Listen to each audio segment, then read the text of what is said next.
ফোড়নে দিয়ে দেবো থেতো করা রসুন আর কালো জিরা থেতো করা রসুন, কচুর পাতাগুলো দিয়ে দেবো।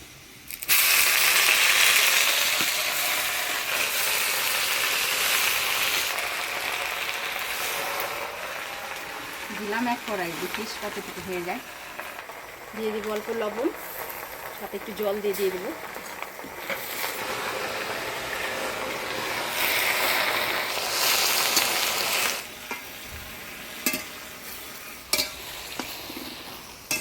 মজানোর জন্য লবণের সাথে অল্প জল দিয়ে দিলাম। এবার কাঁচা লঙ্কা দিয়ে নাড়াচাড়া করে ঢাকা দিয়ে দেবো। কাঁচা লঙ্কা,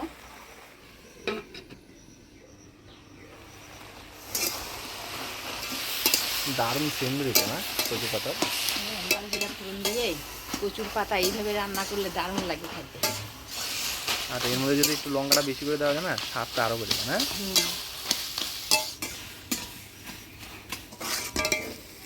এবারে এক থালি লেবুর রস দিয়ে নাড়াচাড়া করে নেব।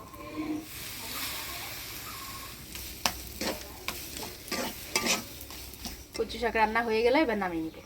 একেবারে লঙ্কা বাটার মতো হয়ে গেছে না কচু শাকটা, আঠা আঠা।